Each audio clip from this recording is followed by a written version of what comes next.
Let me first say a welcome. Welcome to this Process and Faith event. My name is Sheri Kling, and I am the Director of Process and Faith, which is a program of the Center for Process Studies. And we have all kinds of offerings. We are a multi-faith network and for relational spirituality. And so we have different offerings of courses and pop-ups.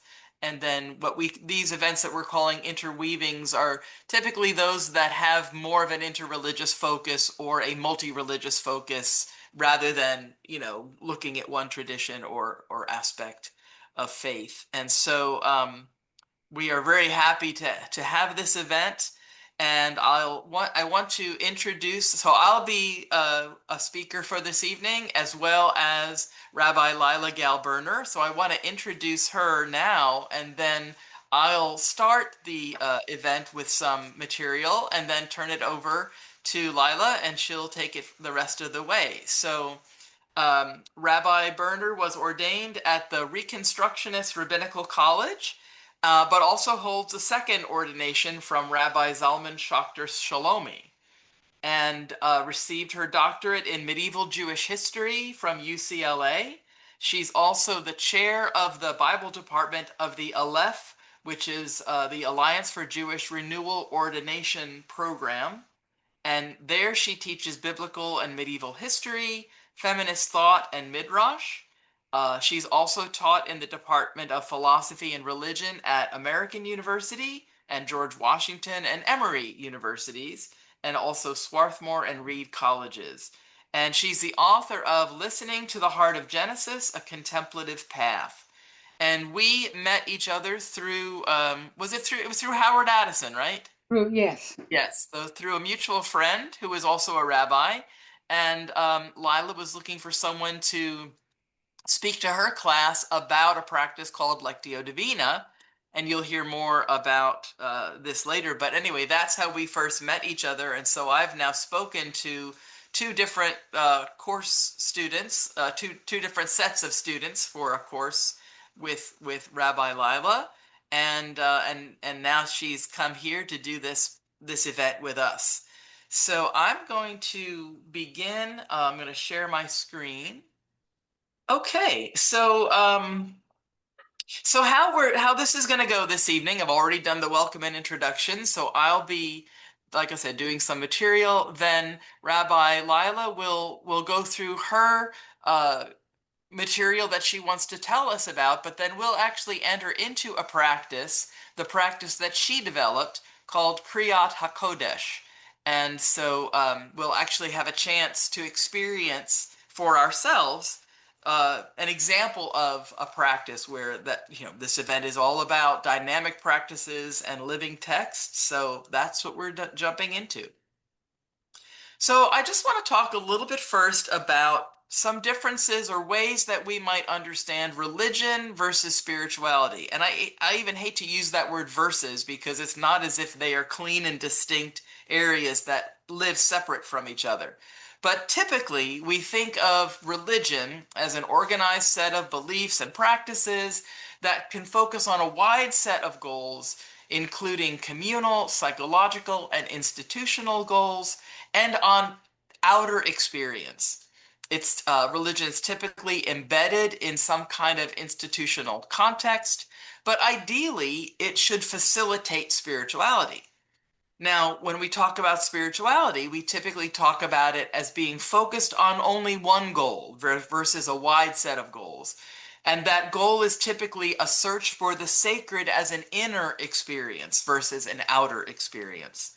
And spirituality may be pursued within a religious context, but it isn't limited to religious contexts. And it's often associated with individual meaning and purpose. Now, we can talk about how to encounter the sacred. And so I just want to share a few things. The idea, so obviously the word spirituality has the word spirit in it. And in both the Christian tradition and the Jewish tradition, in the languages that those texts have been written in, the words ruach in Hebrew and pneuma in Greek are the words for spirit. Now, we can ask, because in many historical perspectives, there's been this tension and this dualistic split between spirit and matter, or mind and body.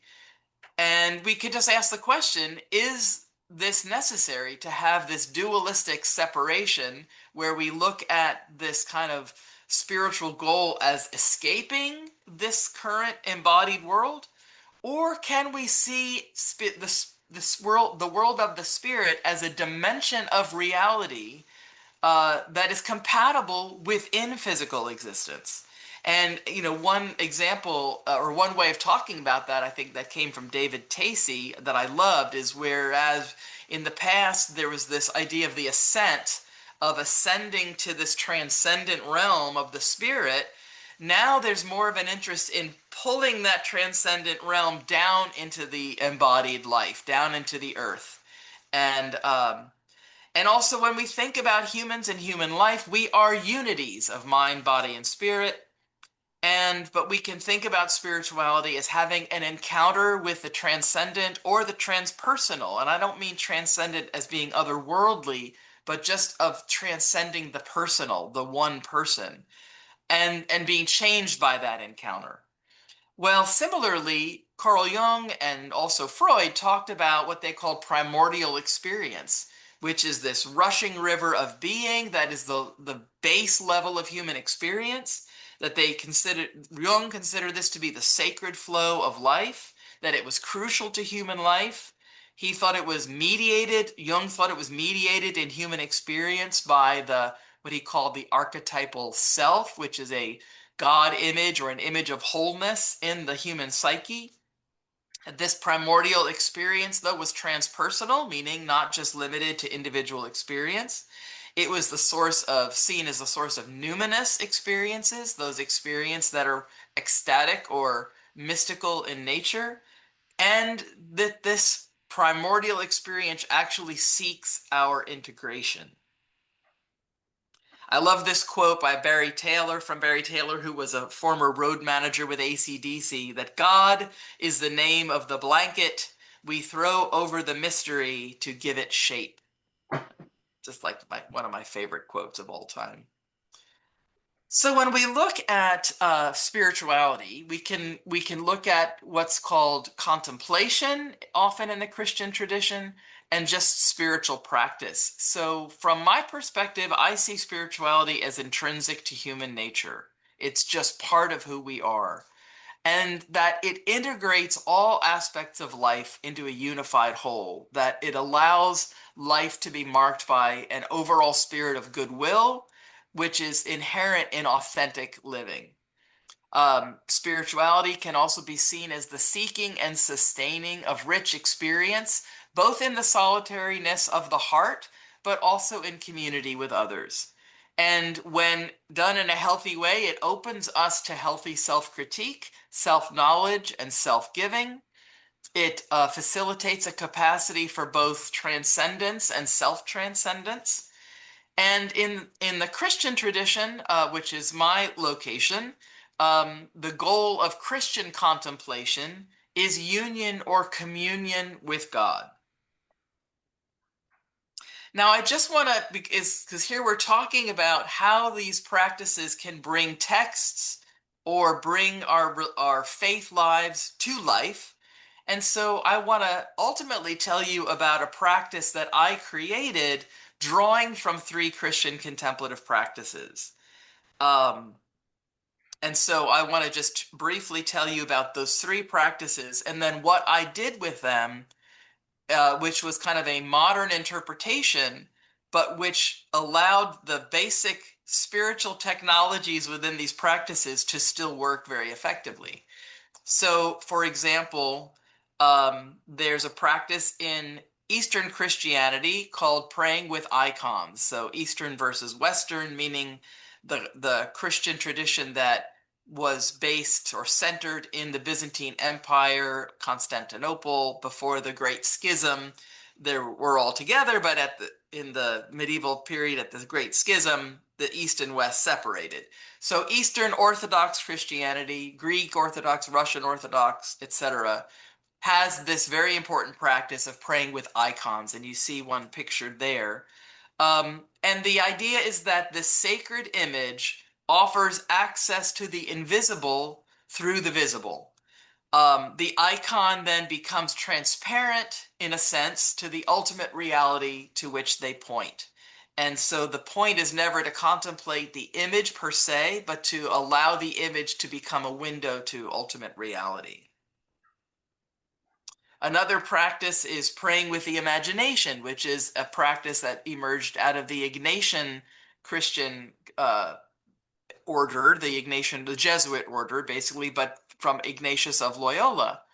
And he talked about and taught Christians how to practice a form of contemplation of the gospel, of the narratives in the gospel through the imagination. And so what he encouraged Christians to do is, as they were reading or listening Spirituality.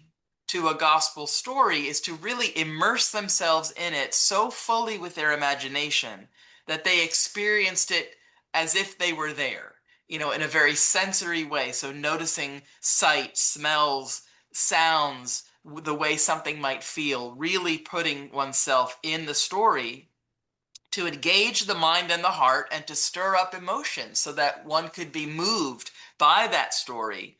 And again, paying attention to these sensory details.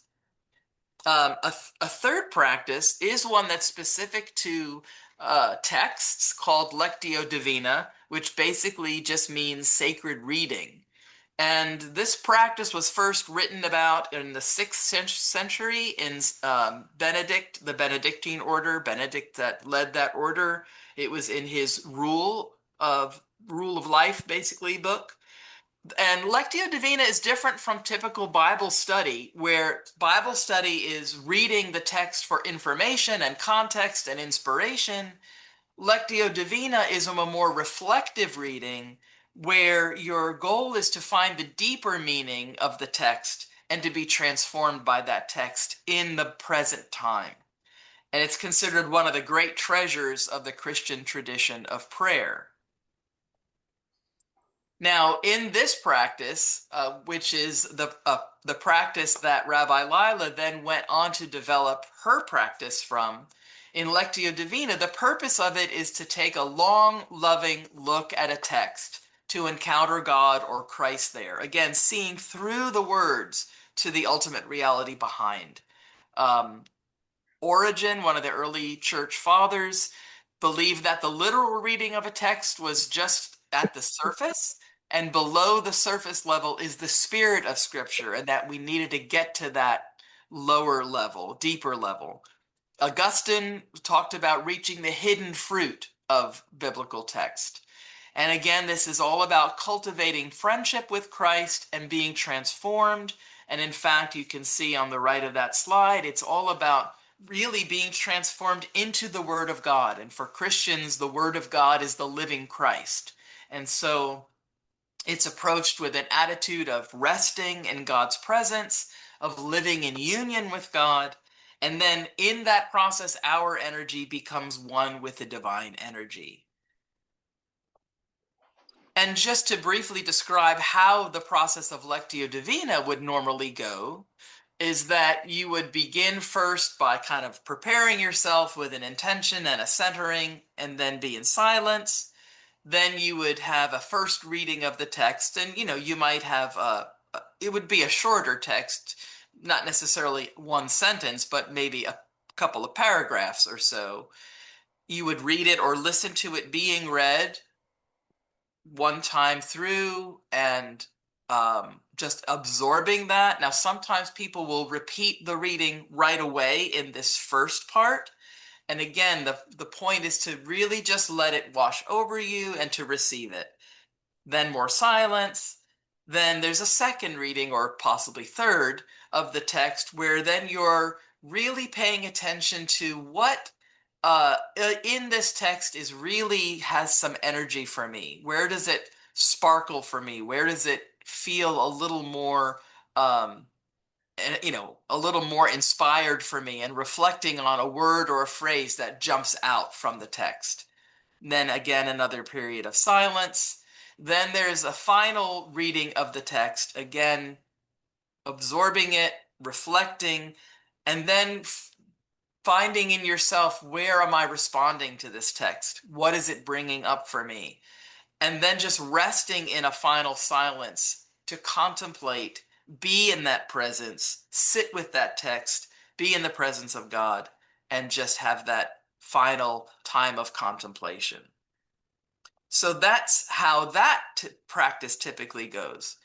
Now, we're here today just to talk about this kind of like making them dynamic, and how do we have these ancient texts, or often ancient practices, come to life for us today. We're all about being in the process of becoming, and so how are these things coming to life now for us?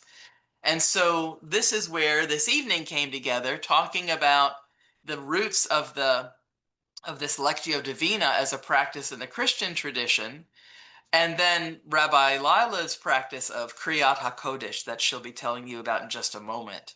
And this is a way that I think we can look at bringing new life to ancient texts, bringing them into the present moment in a way that allows them to come alive for us. And the texts are no longer static, but dynamically brought into the present living moment. And they then can become vehicles for divine communication, inspiration, and relationship. Now, I'll just say one more little piece about how I adapted those three practices I told you about for modern times. And it's in a practice that I call dream divina. I'm very interested in the power of dream work and the transforming power of dream work. So I pulled together elements from praying with icons, praying with the imagination, and lectio divina into this practice of dream divina. And so we can think of it as that we're reading the text of a dream story. And I basically guide people through a guided visualization where I take them into as if it's a movie theater where they can watch their own dream as if it's in 360 kind of experience, and 360-degree experience. And then they imaginatively immerse themselves in the narrative of their own dream. And so there's both those aspects of reading the text of it and immersion into the narrative in an imaginative way with that sensory awareness. And then finally, and then we'll do some work with the dream images in silence, where we'll write down the images of a dream and our associations with those images. And then the final step is contemplating our dream images as if they were icons. So if there's especially one particular powerful image, allowing us to kind of sit with that image, and not as a means of interpreting, but as a presence. I'm going to sit with this image as if it is a living presence and listen for what it's speaking and saying to me and what it's showing me. And so the times that I've led this, and I've led this practice many times with groups, the participants always experience very important and profound insights. They'll gain new insights even into a dream they've worked before. And that I think there's something about these core tools that bring things to life in us. And so even if we make some changes and adapt these practices for modern life, I believe they can still be very, very, very powerful. And I think we would be foolish to dismiss practices just because they're from an older tradition or go back hundreds of years. We think we know more, but there's something about these practices that's very, very powerful. So I'm going to stop sharing my screen now and turn it over to Rabbi Leila so she can take us into her own work. Okay, thank you. I heard part of this presentation last week, and there were parts that I was a little unclear about, but tonight they got clarified, so Oh, good. I appreciate that very much. Jews and peoples of other faiths and peoples of non-faiths have different ways of praying, and different ways of contemplating. In Judaism, learning and study is the primary modality. And so what you described before as a kind of cognitive process of reading a text and discussing a text and so on is more typical for Jews. I describe it in our tradition a little bit like a ping pong game, because one person looks at the texts and makes a statement about belief or what they see in the text, and then another person comes along and says, well, that's really interesting, but I see it very differently, and there's a respectful and vibrant discussion and a sometimes disagreements, but it's more like a ping pong game in that people are going very fast. People are talking to each other very fast. One person finishes, the next person starts. And that's very, very exciting as an intellectual exercise. But there's very little room in it for a spiritual engagement with the text. Usually what happens is the most serious of learners will take the experience in a group Torah study and then later say, this stood out at me, and then they might pray on it and go from there. Silence in Judaism is a very, very varied, very multifaceted thing. The two places in Judaism where silence has been most prevalent are in the Kabbalistic tradition, and it's connected to the book of the Zohar, the book of splendor, and reading the text and then meditating on the text. The other is from the Hasidic tradition, which began more or less in the 18th century and is still very much alive today, where song, wordless melody, and meditation and silent meditation is very prevalent. And for the majority of Jews, it's not present at all. And prayer and connection with God is usually done either through the ping pong method of Torah study or in services as the liturgy helps us learn and feel closer to God. But what I found, and perhaps it was through my own experience that I found this, is that my intellectual mind often got in the way, and that many, if not most, Jews relate to both religiosity and spirituality cognitively. And that, for me, felt like a great loss. So I was exposed the first time to lectio divina about 25 years ago, and was stunned by it, because I'm so used to, in the Jewish tradition, words. I'm so used to ideas. But this was something, lectio divina was very much a meditative, silent, and internal process with virtually no discussion. And that both felt very strange to me and also very intriguing. And what occurred to me is that what needs to happen, at least from my perspective as a Jew and who wanted to bring Torah text to Jews in a more vibrant way, was to experiment with silence and meditation and prayer, and at the same time knowing that most Jews, and I don't think this is an unfair characterization, most Jews don't do so well with silence, because we come from a very wordy, very loquacious tradition. In multiple volumes of work most of which emerge from the head. And I wanted to bring silence and heart into the practice. I also felt that Jews, and perhaps this is true of most Christians as well, see the holy books, see the scriptures as inspirational and often anachronistic.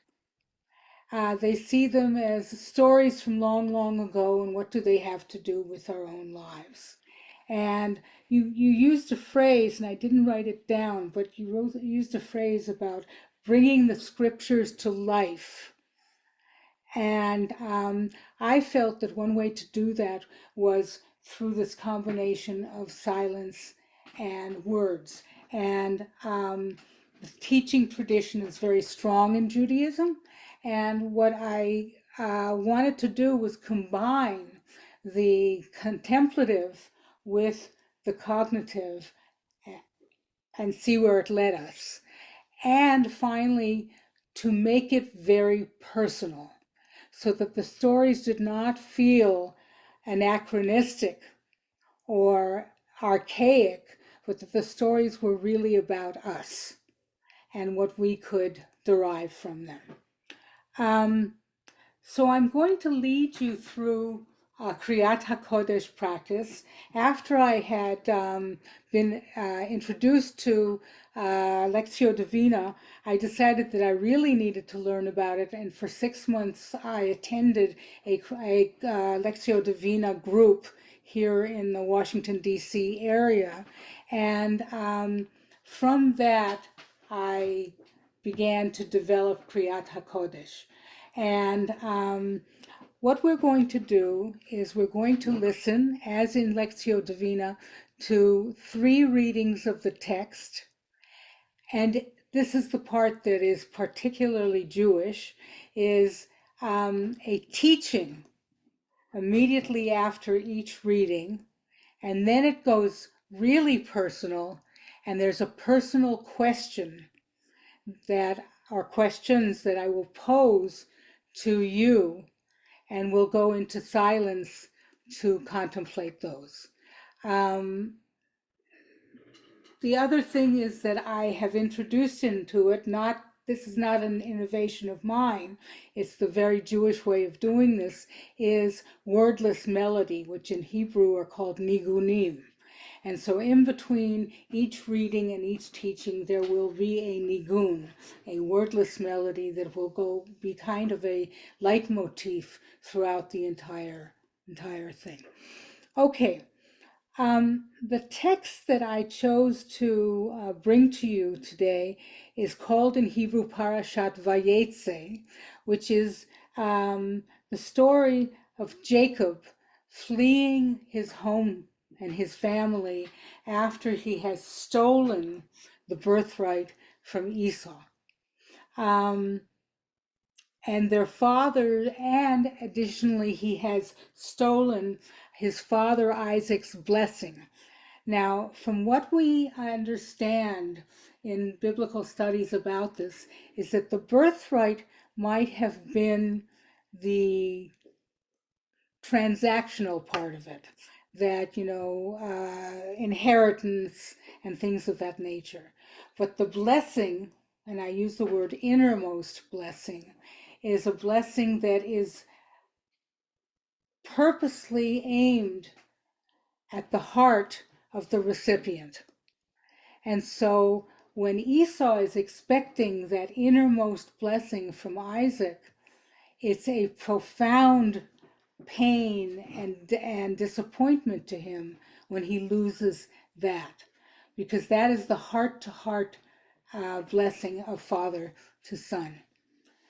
So Jacob, through a series of machinations with the help of his mother, fools his elderly and almost blind father into believing that he is Esau. He puts on hairy clothing, he pretends, and Isaac seems to know it. He says the skin is the skin of Esau, but the voice is the voice of Jacob. So it is very unclear in the text whether or not Isaac believes that the man, the younger man sitting with him and offering him food and so on, is really Esau, or he's seen through the masquerade, and that he really knows that the son is Jacob. This was prophesied in a sense when God speaks to Rebekah when she is pregnant with the twins, and she's asking, why is my pregnancy so difficult? And God says, 2 nations are in your womb. And eventually God says to Rebekah, and the younger will have dominion over the older. And what this establishes is a kind of sibling rivalry that plays itself out repeatedly in the text. We look at the text, for example, of Joseph and his brothers. Joseph is one of the younger brothers, and yet in the end he has dominion over his older brothers. And they hated him originally because they felt this dominion in some way, and they wanted to kill him, and there's a whole story there. Okay, but back to Jacob. The first reading comes from Genesis chapter 28, verses 10 through 19.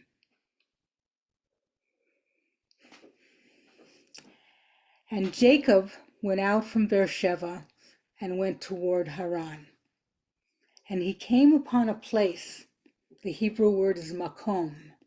He came upon a place and tarried there all night because the sun had set.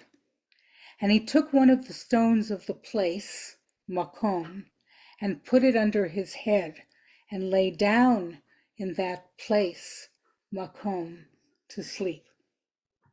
And he dreamed, and behold, a ladder set up upon the earth, and the top of it reached to heaven, and behold, the angels of God were ascending and descending on it. And behold, the Holy One stood beside him and said, I am Adonai, the God of Abraham your father, and the God of Isaac. The land on which you are lying I will give to you and to your descendants. And your seed shall be as the dust of the earth, and you shall spread abroad to the west and to the east, and to the north and to the south. And in you and in your seed shall all the families of the earth be blessed. And behold, I am with you, and will be with you wherever you go, and will bring you back into this land, for I will not leave you until I have done that which I have promised you. And Jacob awoke from his sleep and said, Surely God is in this place, and I did not know it. And he was shaken and said, How full of awe is this place! This is none other than the house of God, and this is the gateway to heaven. And Jacob rose up early in the morning and took the stone that he had put under his head and set it up for a pillar and poured oil on top of it. And he called the name of that place, Makom, Beit El. And Beit El means the house of God.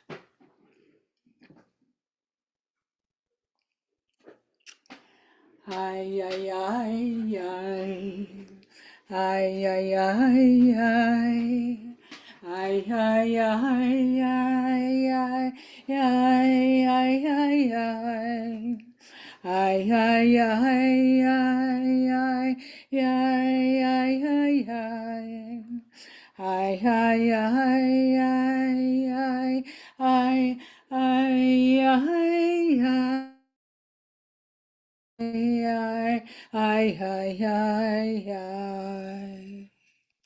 Ay, ay, ay, ay. Ay, ay, ay, ay. Ay, ay, ay, ay, ay, ay. Ay,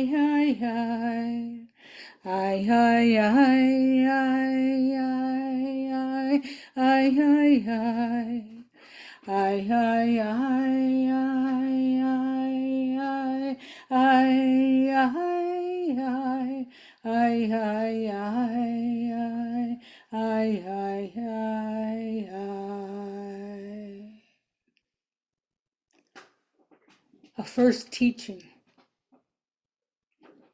The word place, makom, or the place, hamakom, is one of the many names of God used in Torah.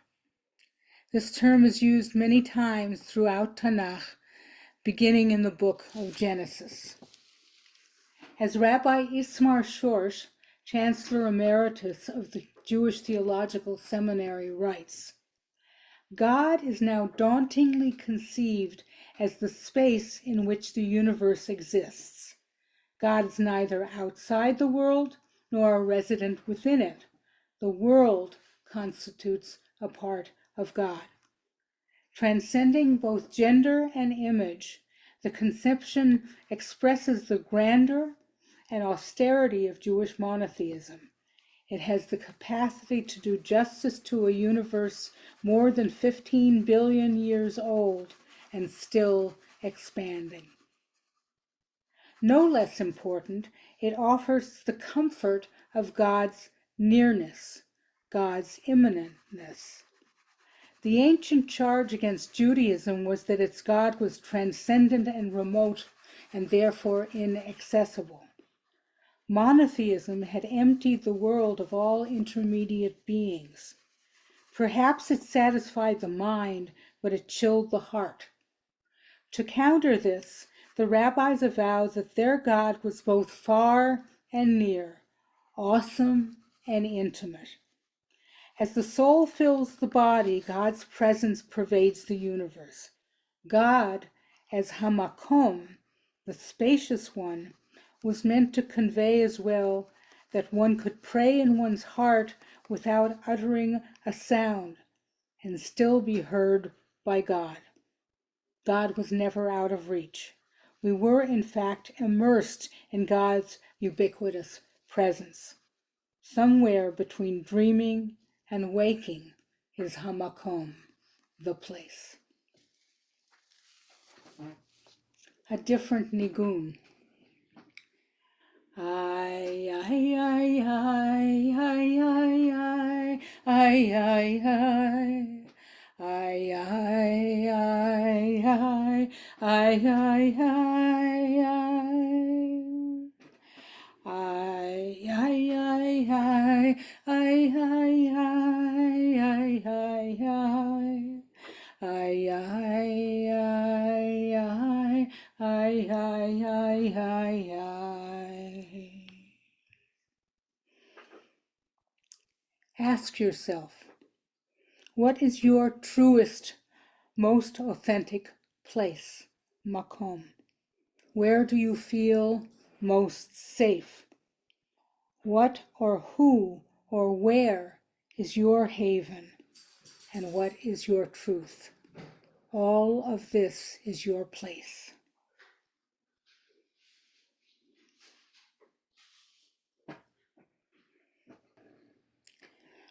Ay, ay, ay, ay, ay, ay, ay, ay, ay, ay. Ay, ay, ay, ay, ay, ay, ay, ay. Ay, ay, ay, ay, ay, ay, ay, ay, ay, ay. Ay, ay, ay, ay, ay, ay, ay, ay, ay. Ay, ay, ay, ay, ay, ay, ay, ay, ay, ay. Ay, ay, ay, ay, ay, ay, ay, ay. Ay, ay, ay, ay, ay, ay, ay, ay, ay, ay. Ay, ay, ay, ay, ay, ay, ay, ay, ay. A second reading. And Jacob went out from Beersheba and went toward Haran. And he came upon a place, Makom, and tarried there all night, because the sun had set. And he took one of the stones of the Makom, the place, and put it under his head, and lay down in that place, Makom, to sleep. And he dreamed, and behold, a ladder set up on the earth, and the top of it reached to heaven. And behold, the angels of God ascending and descending on it. And behold, the Holy One stood beside him and said, I am Adonai, the God of Abraham your father, and the God of Isaac. The land on which you are lying, I will give it to you and to your descendants. And your seed shall be as the dust of the earth, and you shall spread abroad to the west and to the east, to the north and to the south.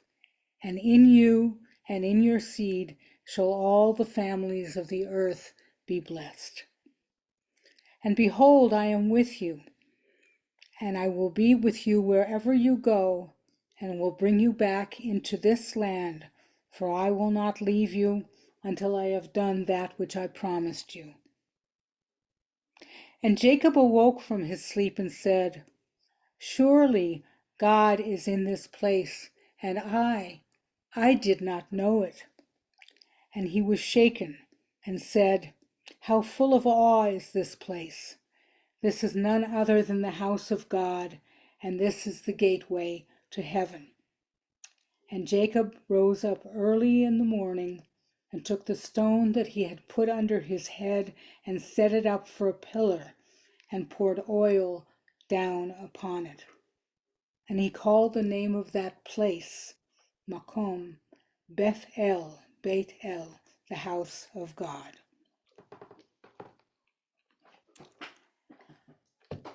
A second teaching. When Jacob awakes from his dream, he immediately says, Achen yesh Adonai b'makom hazeh ve'anochi lo yadati. Surely God is in this place, and I did not know it. Notice the grammatical redundancy. And I did not know it. Anochi, the first word used for I, is a big first-person pronoun. God speaks of God's self as Anochi.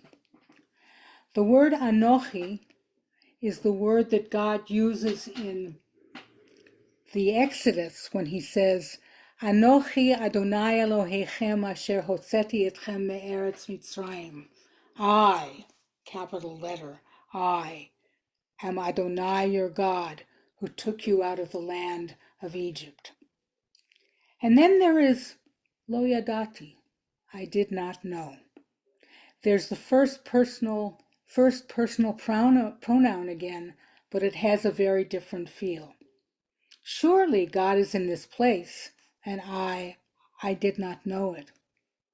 Our sages millennia ago noticed the redundancy too, and it's always important to notice repetitions in Torah. They always mean something, like when the angel called to Abraham twice to stay his hand from slaughtering Isaac. Like when the Holy One had to call to Moses twice at the burning bush to get his attention. So mesmerized by the sight was Moses. This is important. Pay attention, the text is telling us. No less so here. Reb Shlomo of Radomsk, an early 19th century Hasidic leader, also noticed the redundancy. Surely God was in this place, and I did not know. This means if the presence of the Holy One indeed dwells here, if I have invoked the holiness in this place, it must be because my I did not know. I obliterated everything that was in me, my sense of self-awareness, any consciousness of ego, any trace of self-intention. Everything was now only for the sake of the holy name itself, for the sake of unifying the holiness within all being and its presence. Contemporary rabbis Lawrence Kushner and Rabbi Kari Olitsky elucidate Reb Shlomo's teaching. Here, Reb Shlomo brings us to the edge of language. By changing the translation, i.e. offering an interpretive translation, he suggests that we must get rid of ourselves in order to know God. We must exit the self-reflective mode of consciousness, for it impairs our ability to attain awareness of God's presence. In other words, we have to dance with so much of ourselves that when the music has stopped, we realize that we were totally unaware that we and God were dancing together. The bottom line of Reb Shlomo's teaching is that sometimes we have to push our egos aside in order to make space for God, and perhaps for others in human form, in the form of angels, in the form of insights. We have to get out of our own way. As Jacob lies down in Hamakom, the place, he has a moment of profound insight and clarity. As Reb Shlomo of Rimanov has taught us, Jacob got out of his own way. He left space in his heart and mind to say, Yesh Adonai b'makom hazeh, v'anochi lo yadati. Surely God is in this place, and I, perhaps absorbed, self-absorbed, whatever, did not know it. He had to get out of his own way. Ask yourself, have I had a moment or moments when I knew I had to get out of my own way? Have I had a moment or moments of deep insight, of clarity, when there was a space in my heart for God, when there was a space in my heart for other people, when I could surely say, surely there is God, spirit, truth, essential reality in this place, and now I know it.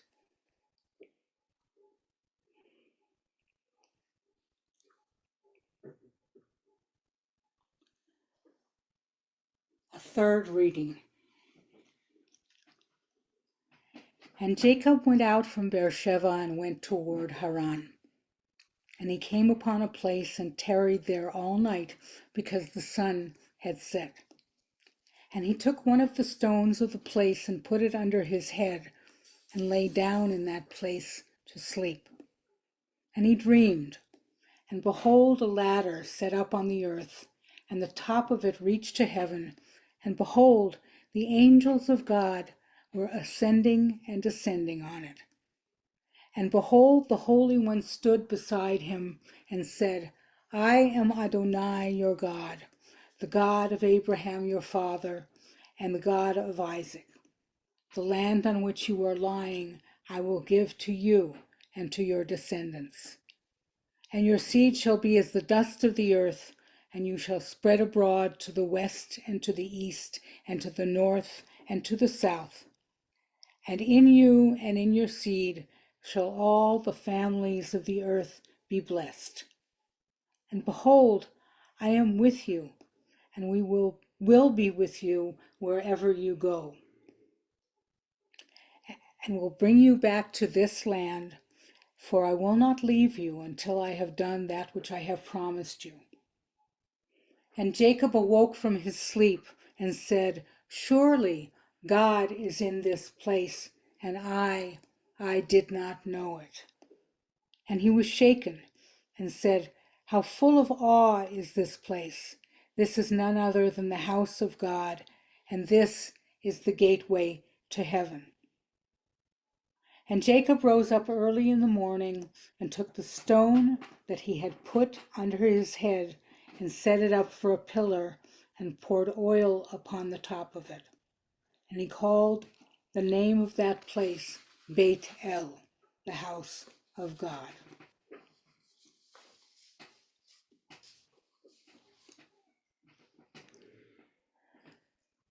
A third teaching.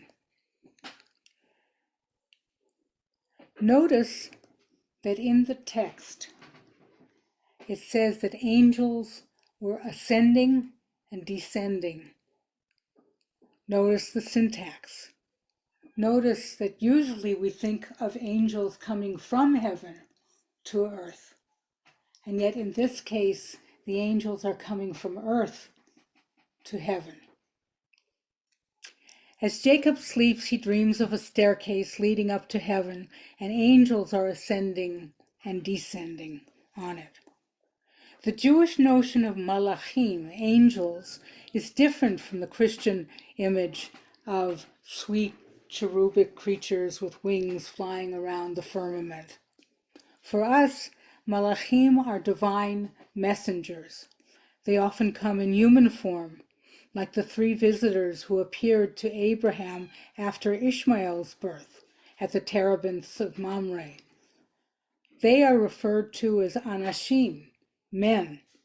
These men tell Abraham and Sarah that they will bear a child within a year's time. Both Abraham and Sarah laugh at the preposterous idea that the elderly Sarah will become pregnant, but as we know, the prediction comes true with Isaac's birth. Immediately after this incident, 2 angels, malachim, visit Abraham's nephew, Lot, in Sodom. Rabbinic opinion is almost unanimous that these 2 angels are 2 of the 3 who had visited Abraham and Sarah. In the story of Jacob's struggling or wrestling with an angel, a man, and the word in the text is man, comes to wrestle with Jacob. Angels come quietly as Abraham and Sarah's 3 visitors bringing good news. And the Talmud identifies Michael, as the angel who announces that Sarah will give birth. Angels save us from doing destructive acts, as when a midrash tells us that Michael is the angel who stayed Abraham's hand from slaying Isaac at the binding. Angels struggle mightily with us and wound us, as in Jacob's wrestling with the angel. Angels soothe and comfort us, as when Hagar was out in the wilderness without food or water, watching her beloved son Ishmael dying. God heard the cry of the boy, and an angel of God called to Hagar from the heaven and said, "What troubles you, Hagar? Fear not, for God has heeded the cry of the boy where he is. Come, lift up the boy and hold him by the hand, for I will make a great nation of him." And angels often bring us insight, moments of clarity, moments of resolve, moments of knowing what we must do next. Angels ascend to heaven and then descend again. Ask yourself, who are your angels? Who has helped you? Who has challenged you? With which angels do you dance, and with which angels do you wrestle?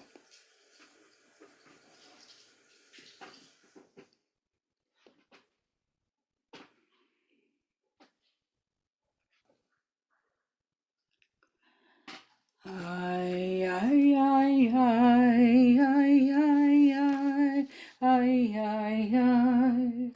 Ay, ay, ay, ay, ay, ay, ay, ay. Ay, ay, ay, ay, ay, ay, ay, ay, ay, ay. Ay, ay, ay, ay, ay, ay, ay, ay, ay.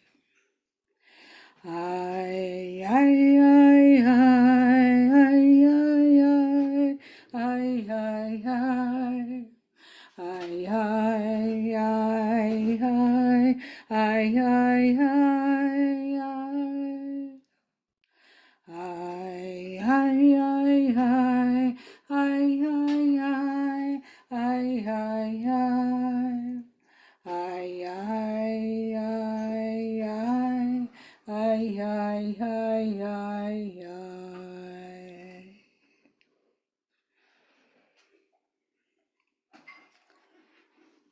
So I invite you now to reflect on what has just happened, to reflect on the words of the text, if any particular word or sentence spoke to you, if you had any responses to the questions, anything you'd like to share. I think the word that stuck out most to me was place. Makom, is it Oh, in the Hebrew? Yes, in my own Islamic tradition, the equivalent in Arabic, maqam, is also a important word, and it's a word that is used similarly for place, but it's also used to signify the different modes in music. Uh, the slightly different relation of musical notes as its own place or maqam. And so that to me has always given me this sense that this is not just a kind of abstract universal notion of place, but an idea of place that has a character to it. And so I was kind of reading and feeling the scripture with that in the back of my mind. hmm, hmm. Thank you. I was just listening over the last couple of days to some videos from Richard Rohr, and this set of videos was from his conference on the Universal Christ when that book came out, and featured Reverend Jackie Lewis and also Dominic Crossan. And the way they opened that conference, one of the things that they did was read that text, and then each on the stage, but between he and Reverend Jackie, and then also at each table where the participants were sitting, they had a rock and they had oil, and they anointed the rock with the oil to mark the sacredness of that, in this idea of seeing God in everything, right? So I was thinking about that. Um, and yeah, I loved the questions. I loved the teachings that followed the text, and then I loved the questions that you asked. I thought they were great. Um, I really resonated, especially with the one about times when I know I had to get out of my own way, and that's something that's been very much on my mind right now, actually. So very, very current in my own life. Um, and the other thing that stood out to me now, I don't even remember how it was worded in the text, but it was a place where God says, I will not leave you until the promise is, Till I have done all that I have promised you. till I have done all that I have promised. Yeah, that was just also very powerful to me. It's a very tender God who speaks Hmm. that way to others. Yeah. I appreciated the silence between your readings.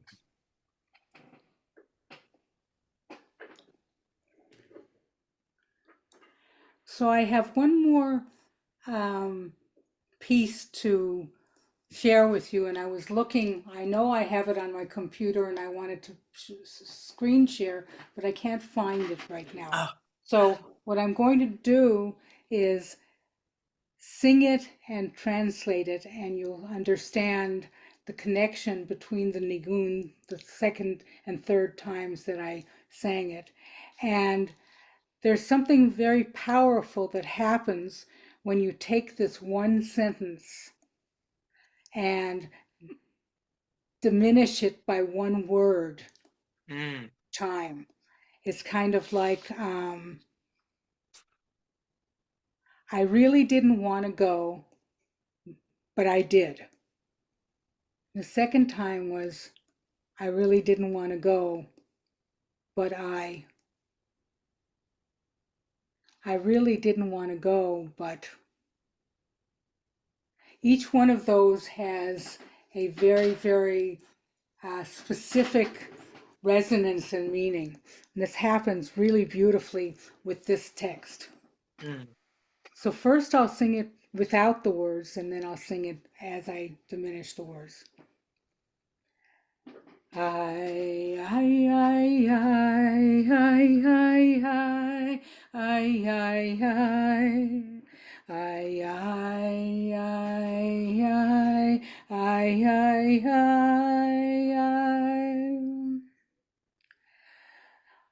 Thus God is in this place, and I did not know it.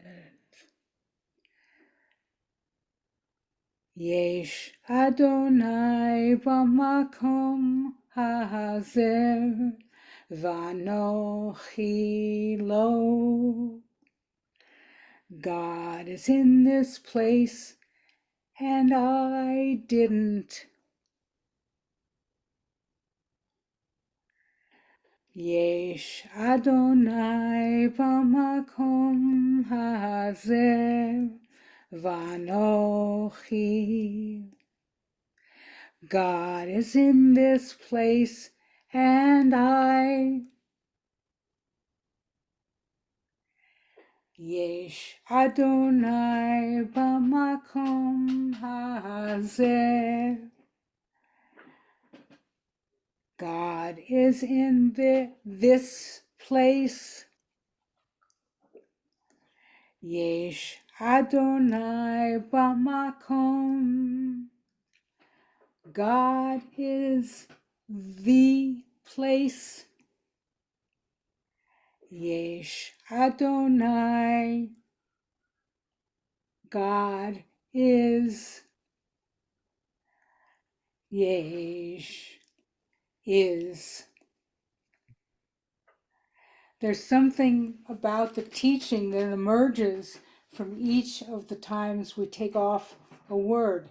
And I'm not sure if that's just my imagination or if maybe in some way, wherever this was written down, there was some intention that this very powerful sentence can be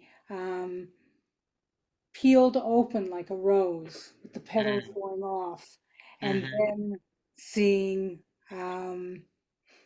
what it tells to us. So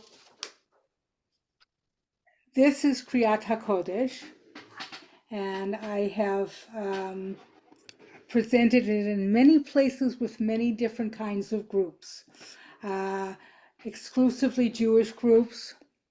One group was an exclusively Quaker group. With the Quaker group, I did multiple sessions. We did 6 sessions on different Torah stories. Wow. Responses are really quite extraordinary, where people not only see, for example, Jared, and what you saw in it, and the similarity in another faith tradition, but then they really get granular about their own lives. And they say, yeah, I have an angel. There's somebody in my life who is my angel, who takes care of me, who loves me, who is there for me in darkness and in light. And then someone else says, yeah, I have an angel I wrestled with, and it's still hard. So there is a way of relating to this text very personally. And when I lead it, I encourage people to have either pen and paper with them or drawing supplies where they can draw out what their emotions and what their feelings are. And those are pretty evocative. Those are pretty evocative. Yeah.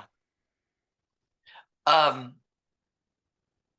also wanted to, when you were doing the singing and cutting off the word each time, another biblical text that I've heard done similarly, not sung, but removing a piece, not necessarily just one word, but I think, and again, this may have been Richard Rohr that I've heard do this, but to say, and I love this even just as an individual, as a meditative practice, to the phrase, "Be still and know that I am God.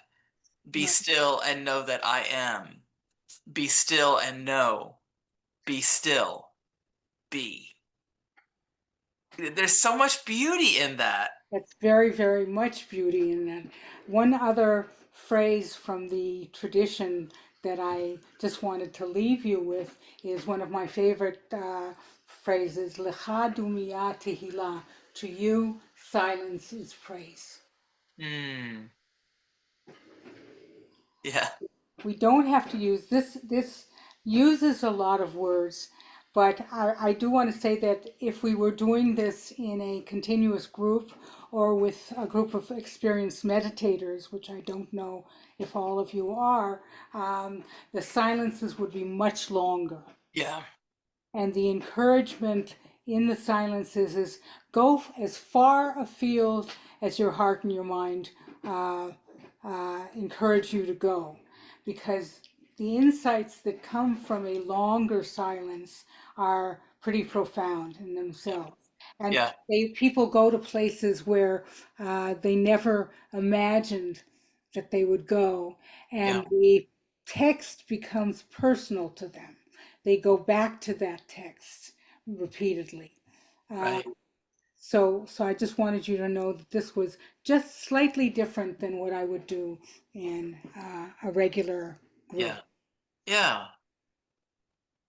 Do you have any other thoughts or questions?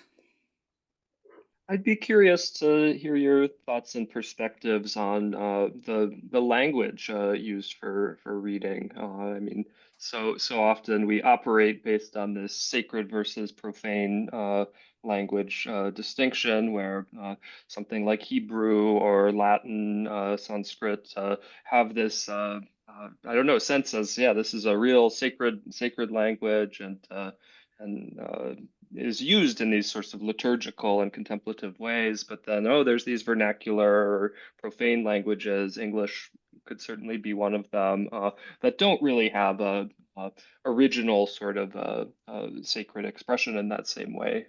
So yeah, I'd be curious, especially in a Jewish context where Hebrew is available, but English is certainly also widely used. Yeah, what distinction or difference you notice between the languages?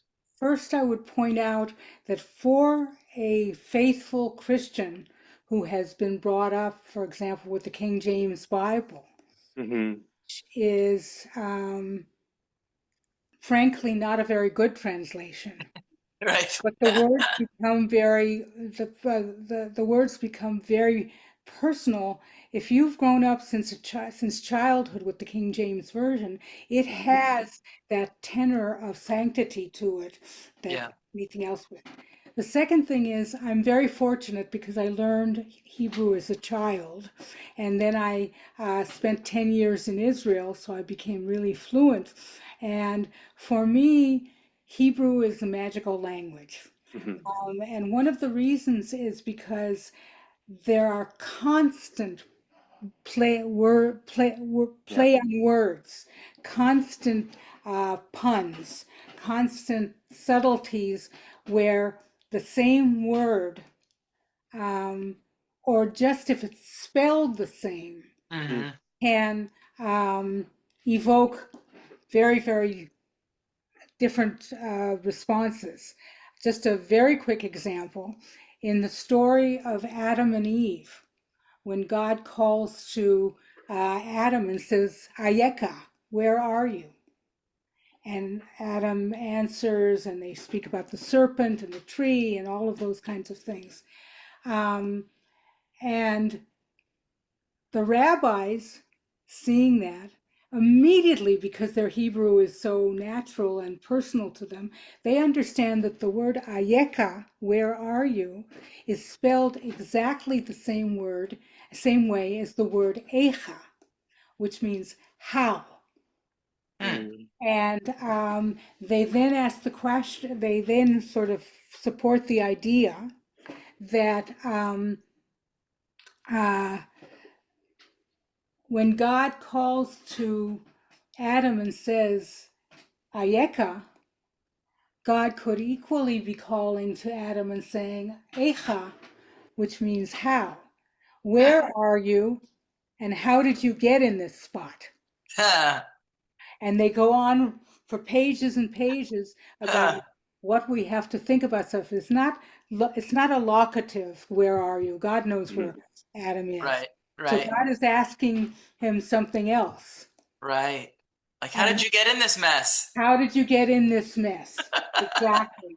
Yeah. And then they do an entire set of essays about Ayeka and Echa. Mm. And that's one of the beauties of knowing Hebrew, that you can Yeah. do that. Well, and similarly, I loved when I first learned, and I never learned Hebrew. I did take a class in biblical Greek, but I never took a class in Hebrew. But I loved when I learned that, again, in the garden, the story of the creation of the humans, that really Adam is not like really like a proper name. And when it says that the Adam was made from the out of the Adamah, From the it's like, Adamah, which is earth creature. right, it's like saying the earthling was created out of the earth, or the human was created out of the humus. Right, exactly. And you'll find that literally thousands of times if you are blessed enough to be able to read it in the Hebrew. Yeah. And I don't know Greek, and I don't know other languages, so I can't really speak to that except the Latin version. Here's a good example. When Saint Jerome in the 4th century was translating the Bible, which is called the Vulgate edition of the Bible, his Hebrew was so-so. And when he got into a little bit of trouble with translation, he would consult the rabbis of Bethlehem, where Ah, and he got in trouble once because he asked, "What is the word or mean?" OR, or again, there are two words, one that is with an aleph, which means light, and the other is ayin, which means skin. And the rabbis, not asking him the context of what he was translating, thought in their minds and answered him skin. So where does this come in his translation? He translated, when Moses went up to Mount Sinai and got the words of the law from God, he came down the mountain with his head full of light, but with horns of light. From hence you get the phrase Jews with horns, ah, because Jerome translated it as horns, or as raised that way. And for literally millennia, that was the way it was translated in non-Hebrew Bibles. But actually, the text says Aleph Vav Resh, which means light. And so the whole stereotype of Jews with horns and all the myths about Jews with horns is derived from that one grammatical mistake. so it should have been something more like he came down with his face shining like the light or something like Right, that, exactly. like a transfiguration, Exactly. right? Not that he had horns sticking out that had light on them. Oh my gosh. And he had no idea that the word or also meant light. Right. So that's a pitch for learning Hebrew. Yeah. And a pitch for in any language, when you read something, try, if you have the possibility of reading it in the original, because really good writers and the authors of the Tanakh, of the Torah, and the prophetic works and so on were really good writers. And they weren't just writing a simple, plain narrative. They were playing with it. They were giving you hints. There's a whole way in exegesis in Judaism that's called pardes, and what that means, it's an abbreviation for pshat, which means the simple literal meaning of the text. Resh, remez, a hint. Is there a hint in this section about something else, something significant, something spiritual, something emotional? So that's, for example, the repetition of makom is a good example of that. So there's a hint of more. And then there's dalid, drash, which means interpretation, which means that you can go to the text and interpret it in an infinity of ways. Yeah. And the last is sod, secret.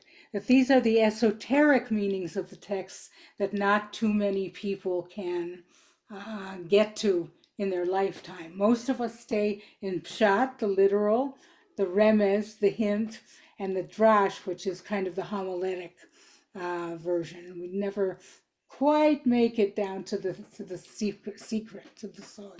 Ah, interesting. Yeah. All right. Well, thank you. Thank you so much, Lila. We so appreciate your time and your teachings this evening. This has been a really wonderful experience. Thank you so Thank you. much. It was an honor to be here.